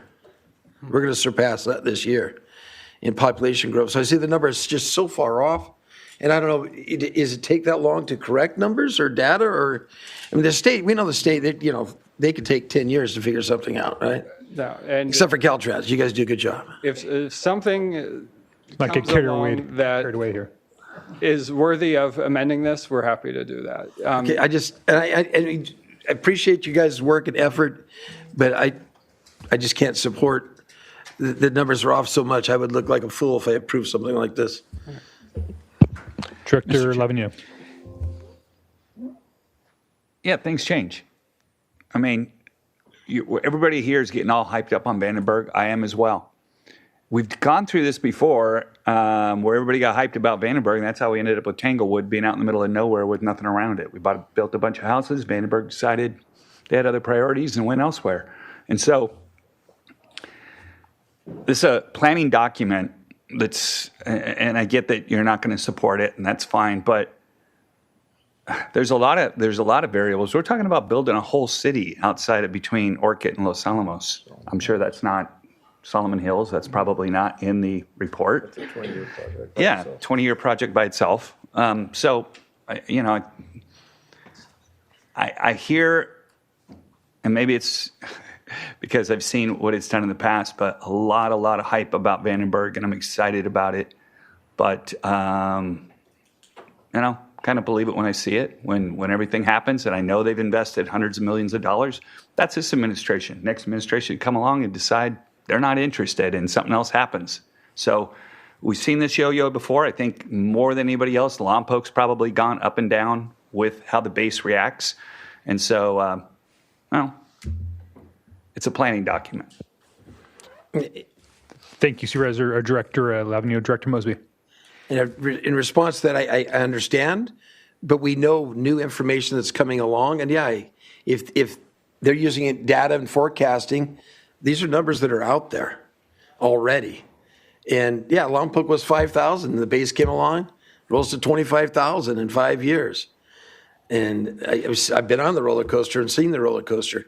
One of the reasons why we've been stagnant right now is because it's been said, even without the base, Lompoc's not growing. and we've been denied annexations for over 60 years. So yeah, I get it, but we have to get to sustainability. And once we've hit critical mass, we carry on ourselves. Communities like Tanglewood established because communities like Lompoc get said no to. And it would have been nice if Tanglewood had been inside Lompoc and been in that aspect. I'm saying it could have been had the planning been lined up for that and not the door and the curtain closed. Sewer lines were put in and they were said, oh, well, you don't need it because it's not happening. But sewer lines are still put in. Okay. Thank you for the robust conversation. I'll go ahead and get a motion for this item. Can we ask for public comment? I thought we did. Oh, sorry. Do you have any public comment on this item? If there are any members of the public who wish to speak on Zoom, would you please use the raise hand feature and I will call upon you? And there are no responses. All right. Thank you. So I'll go ahead and take a motion on this item. So I'll move that the 2025 to 2060 RTP SCS regional growth forecast estimates be approved by the board. All right. Is that the staff recommendation there? Okay. There's a motion by Hartman. I'll second that. A second by Brown. Any further discussion on the motion? All right. Seeing none, Madam Clerk, could you please call the roll? Director Rouse? Aye. Director Perotti? Aye. Director Patino? Aye. Director Mosby? No. Director Mead? Aye. Director Lee? No. Director Lavanino? Aye. Director Julian? Aye. Director Hartman? Aye. Director Clark? Aye. Director Capps is absent. Director Brown? Aye. And Chair Nelson. Aye. And the motion passes. All right. All right. Thank you very much. That moves us to our executive director's report. Yes, thank you, Mr. Chairperson, members of the board. Knowing that I'm between you and lunch, I'll be very, very short. There will be no SBCAG board meeting or any other subregional meetings or technical meetings in the month of July, so per the calendar that you adopted earlier. And I hope you're all staying for lunch. That's co-hosted by the Air District. I really appreciate their support in making the lunch happen. And with that, happy summer. Thank you. All right. That's very short and sweet. Thank you. Read more in her Friday updates. All right. So now we'll move on to Caltrans Director Report from Aaron Hinkle, Deputy Director, District Director of Traffic and Maintenance. Thank you, Chair and Directors, for allowing me to speak here today. I'm here, excuse me, representing Scott Eads, my director. So first we have is the Buellton ramp closures. I'd like to address the recent miscommunication we had in Buellton, that's to say the least. Recent full ramp closures were incorrectly marked and proper notice was not given for them. Caltrans, we apologize for this indiscretion. For the delays and the concerns that this caused residents, businesses, and visitors to Buellton area. The signage has been corrected, and Caltrans Public Information staff have reached out to the City of Buellton and Supervisor Hartman's office to discuss construction notices through the remainder of the project. Additionally, we are looking at temporary cameras to manage signal operation throughout the construction period due to damaged signal loops. Our traffic and our maintenance staff are on notice and ready to address signal timing and coordination of traffic backups are observed and reported. In the packet, there was a fact sheet that you all have to review. Any questions on item 1? I had a quick question. Yes, sir. Are there any talk about maybe opening up some of those interchanges? Because it seemed like it was shut down for a large area. Not all the work is being done on each of those areas at the same time. So they can't, typically, we don't allow a contractor to close ramps in series. They have to skip them. They can't, we have to allow people to be able to get into the communities and things. So they shouldn't have multiple ramps in a row closed. Does that answer your question, Chair Nelson? Okay. Seems like there's a few that are right on Avenue flow, well, I guess it's every other, I guess is what they're doing. Every other, and that's in the contract and in the lane closure charts of the contract for the contractor. All right. Can I- Yeah, Director.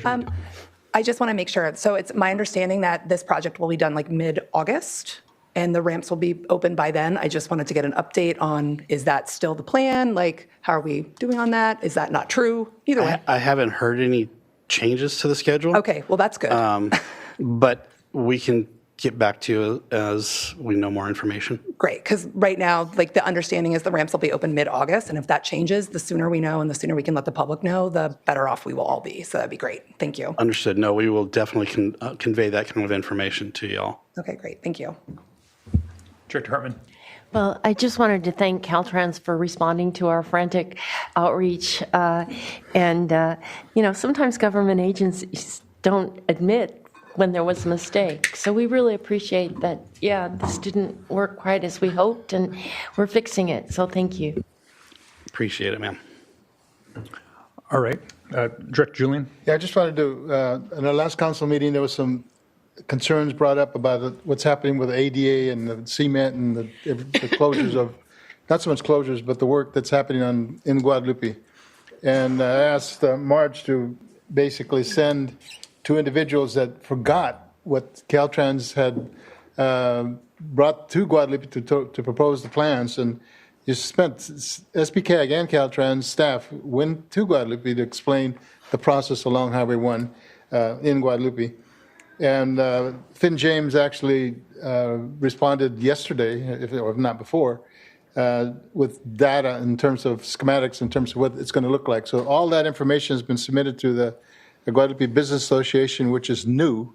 They have new folks going on, so that's where some of the questions came on in terms of what are they doing. We had it on paper, now there's a full explanation of what's going on in Guadalupe. So I appreciate Caltrans and SBCAG staff for moving on that. So thank you. And I'm glad you received that because yes. I was reading my emails yesterday and I'm going, oh my God. Wow. I'm texting Finn and emailing Finn, okay, what is the status of this? And We so got it all, so thank you all. Appreciate that, sir. All right, Mr. Engel, continue on. Item 2, North Nahoe CAP-M. Drainage work is resuming on the pavement project between Nahoe Grade and Buellton. Pavement work is expected to start in July. So that's when you'll see things go down to one lane in the paving areas, and they'll shift it during paving. Something for Lompoc. Thank you, by the way, for whomever, I think it was you, probably Mayor Mosby, for the pothole that was at 46. We got that fixed I was going to shout out to you. immediately, so I appreciate. 12 hours. We'll take care of things. We try. Our maintenance teams do everything they can. So recently, as of this week, I signed a speed zone survey that was done there at Robinson's Bridge on 246. Just east of Lompoc city limits. As a result, the speed limit will be lowered from 50 to 45.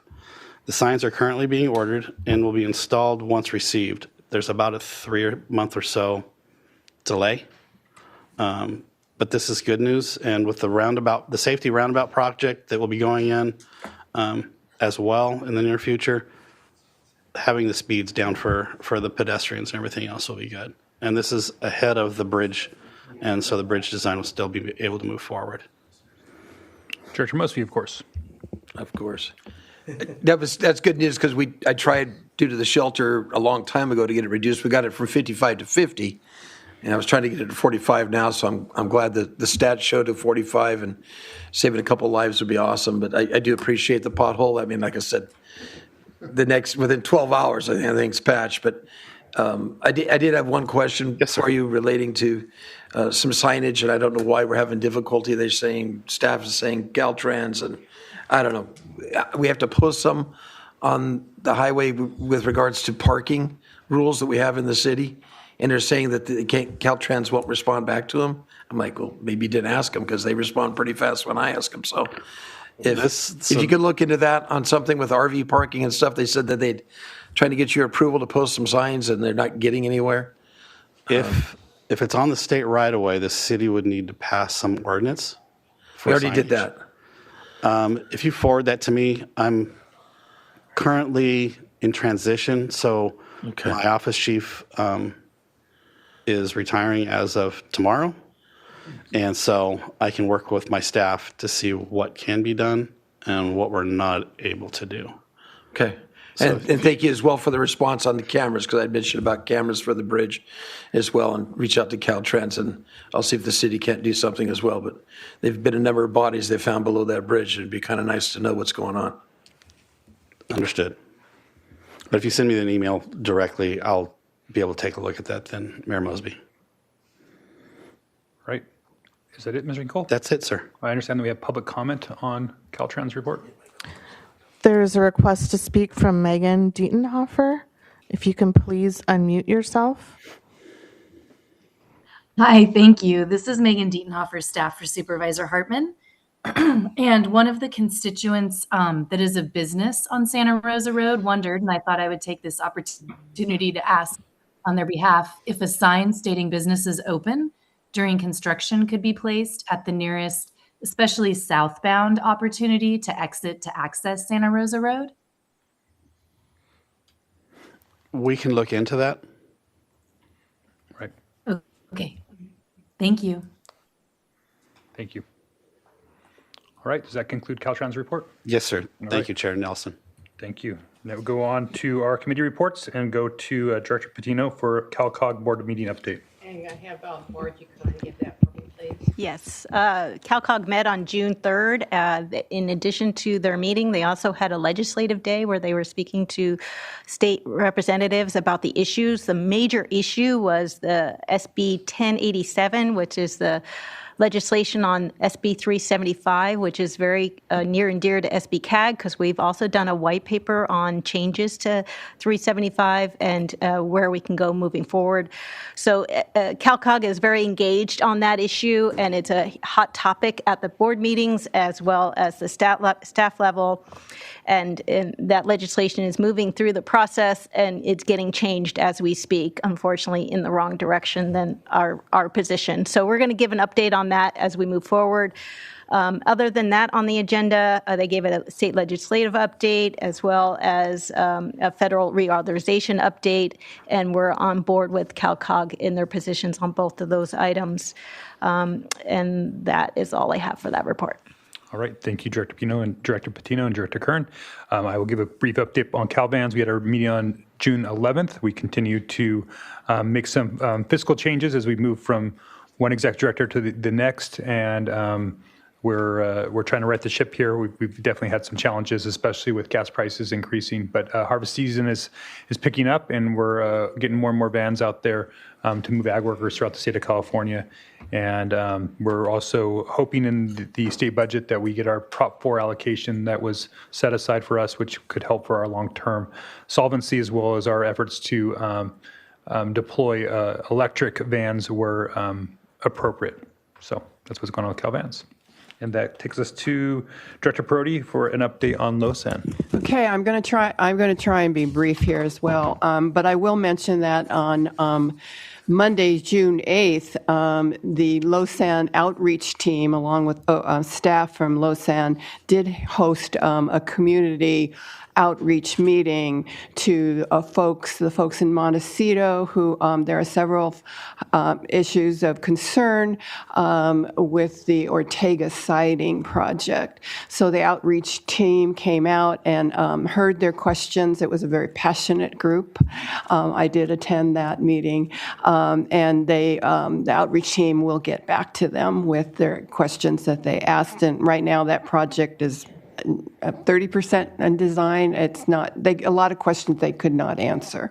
So, but we had heard that they were going to come to the regular Losan meeting that we hold. I meet with Losan at the Goleta City Hall. And so that was on June 15th. So we prepared our room for a crowd, because that's what we heard that was coming. And that didn't happen, but we were ready if they did. But at that meeting, it was pretty brief. We had a third quarter fiscal report from fiscal year 25-26, reports on ridership, revenue on time performance grants, budget, and safety, as well as approval of a release of requests for proposals for marketing services and an amendment to the Leesdale siding extension project. So it was a pretty short meeting. Right. Thank you, Director Purdy. I have just a quick question about the Ortega siding. I know I've been getting some comments to my office as well. But that is there's a different lead agency. It's not being done in our county, which seems really odd to me. Can you, Yes. Director Kern, can you explain that, or Sure. Director Purdy? The Ortega siding, correct? Yeah. Is that what we're talking about? Yep. So the Ortega siding is being led by the Losan agency as a construction project to add a passing lane on the railroad track, so trains can pass each other going north and south, because they're one way. There's only one track, so they have to get off to the side. So the fact that Losan is the lead agency on rail in our corridor, they are out of Orange County, but they represent all the way from SLO all the way down to San Diego. So they are the lead agency on the project and implementing that. And they got full funding to go get to construction. So they are moving forward on that project. Interesting. Okay. Thank you. All right. Does that conclude your report? Thank you. Okay. And that concludes now 1 minute reports. Are there any directors that like to make a brief 1 minute report before we head to lunch? I do. All right. Please. Me? Okay. Well, I want to invite everybody to a World Cup watch party tonight at 7 o'clock, USA versus Turkey, in the city of Santa Barbara at the main library, the Michael Tobes Center. It'll be a great opportunity for the community. It's a free event, family-friendly, to come and watch and cheer on the USA as they beat Turkey. Thank you. Excellent. Thank you, Director Lee. Director Brown, and then Director Patino. Yeah, Spalding has a Utopia event, 4th of July. We're going to have parades, fireworks, and a lot of activities throughout the day. So if you find yourself in Solvang, it'll be a very patriotic day. Thank you. All right. Thank you, Director Brown. Director Patino. Thank you. So we'll be having, in Santa Maria, we'll be having July 3rd. Come down to Maldonado Center. We're going to have a band. We're going to have all kinds of things for the kids to play on, and we'll have music. And there will be a drone show for the fireworks that evening. And then Santa Barbara County Fair is coming up July 3rd through 5th, and then July 8th through 12th. I don't know why they broke it up, but anyway, I didn't believe the calendar, but that was accurate. So come to the Santa Barbara County Fair. All right. Thank you, Director Patino. And with that, I will adjourn our meeting. And our next regularly scheduled meeting is August. Let me get this right. Got there? Yeah. I do want to say that the main location is in Santa Barbara, and the main location for the Air District is in Santa Maria. And so it was a change because of the skipping the July meeting and December meeting. So so that was the issue there. Otherwise, we would have all our meetings in one place or the other. So we like to switch it around. All right. So we'll see you August 20th in Santa Barbara unless we fix that. All right. Thank you. Bye-bye.